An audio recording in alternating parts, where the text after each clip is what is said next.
ఇక BJP MP Laxman hot comments చేశారు. Parliament ఎన్నికల తర్వాత తెలంగాణలో పరిస్థితి మారుతుందని ఆయన జోస్యం చెప్పారు.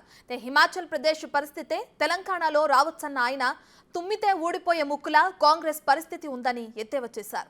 రైతాంగ సంక్షేమంపై కాంగ్రెస్ చర్చకు సిద్ధమా అని ప్రశ్నించారు. ఇచ్చిన హామీలు ఎట్లా నిలబెట్టుకుంటారో అది చెప్పండి, దాని మార్గాలు ఏంటో చెప్పండి. కానీ ఇప్పుడు వచ్చేసరికి అమలుకి వచ్చేసరికి ఆంక్షలు షరతులు ప్రజలు అర్థం చేసుకుంటున్నారు.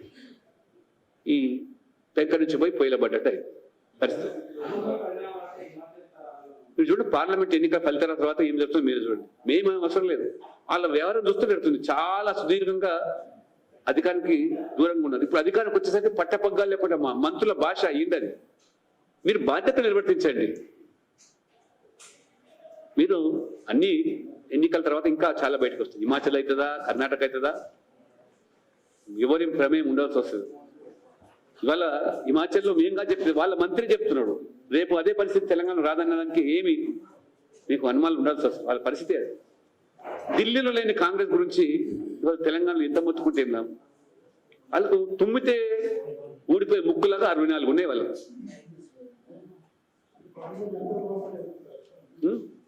ఫలితాలు వాళ్ళకు, ప్రజలు ఫలితాలు వాళ్ళకు కళ్ళు తెరిపిస్తాయి. వాళ్ళ పరిస్థితి ఏంటి, దేశంలో ఏడున్నారు, వాళ్ళు పోటీ చేసే స్థానాలు ఎన్ని గెలుస్తారో.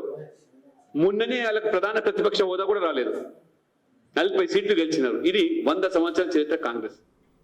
రైట్, ఇదే అంశానికి సంబంధించి మరింత సమాచారాన్ని మా ప్రతినిధి వెంకట్ అందిస్తారు.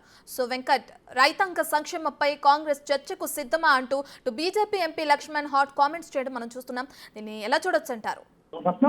గత కొంతకాలం నుంచి బీజేపీ కాంగ్రెస్ పైన కొన్ని కీలక వ్యాఖ్యలు చేస్తూ ఉంది. అది నేతల పైన కావచ్చు, పార్టీ పైన కావచ్చు. ఇప్పుడు తాజాగా మీడియా సమావేశంలో ఆ పార్టీ రాజ్యసభ సభ్యులు లక్ష్మణ్ గౌడ్ మాట్లాడుతూ వచ్చే అంటే దాదాపు 50-60 ఏళ్ళు దేశాన్ని పరిపాలించింది, రైతాంగ సంక్షేమానికి ఎలాంటి నిధులు కేటాయించింది, ఎంత అభివృద్ధి చేసింది సంక్షేమాన్ని, 10 ఏళ్లలో మోడీ వచ్చిన తర్వాత రైతాంగ సంక్షేమానికి ఎంత నిధులు కేటాయించిందో గవర్నమెంట్ చర్చకు రమ్మని లక్ష్మణ్ కాంగ్రెస్ కు సవాల్ చేసినటువంటి సందర్భం ఇవాళ కనిపిస్తూ ఉంది. ఎందుకంటే ఢిల్లీ వేదికగా రైతులు గత కొంతకాలం పెద్ద ఎత్తున ఉద్యమాలు చేస్తూ ఉన్నారు. ఒకవైపు స్వామినాథన్కి భారతరత్న ఇచ్చారు, అదే స్వామినాథన్ సిఫార్సులు అమలు చేస్తుంటే కాల్చి చంపుతున్నటువంటి సిచ్యువేషన్ ఢిల్లీ వేదికగా చూస్తున్నాం. గత కొంతకాలం నుంచి ఇదే అంశంలో కాంగ్రెస్ వర్సెస్ బీజేపీ మధ్యలో పెద్ద రగడ జరుగుతూనే ఉంది. విమర్శనాస్త్రాలు కూడా పెడుతున్నటువంటి పరిస్థితి.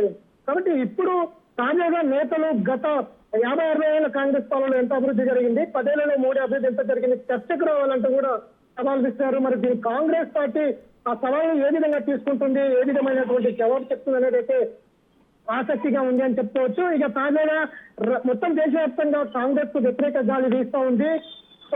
ప్రస్తుతం చూస్తే కనుక హిమాచల్ ప్రదేశ్ లో 9 మంది ఎమ్మెల్యేలు కాంగ్రెస్ ప్రభుత్వానికి వ్యతిరేకంగా రాజ్యసభ సభ్యునికి ఓట్లు వేశారు. అక్కడ బీజేపీ కాంగ్రెస్ పార్టీ అధికారంలో ఉండి కూడా బీజేపీ రాజ్యసభ సభ్యుడు గెలవడం ఇప్పుడు దేశవ్యాప్తంగా ఒక సంచలనం అని చెప్పుకోవచ్చు. అట్లాంటి అంశాల్లో రాబోయే కాలంలో కూడా హిమాచల్ ప్రదేశ్ లాంటి పరిణామాలే కర్ణాటకలో రావచ్చు, తెలంగాణలో రావచ్చు అంటే కూడా కీలక వ్యాఖ్యలు చేసినటువంటి సందర్భంలో ఇవన్నీ కూడా కాంగ్రెస్ పార్టీ ఏ విధంగా చూస్తుంది, బీజేపీకి ఎలాంటి సమాధానం చెప్తుంది అనేది అయితే ఆసక్తిగా ఉంది. Right, thank you Venkat.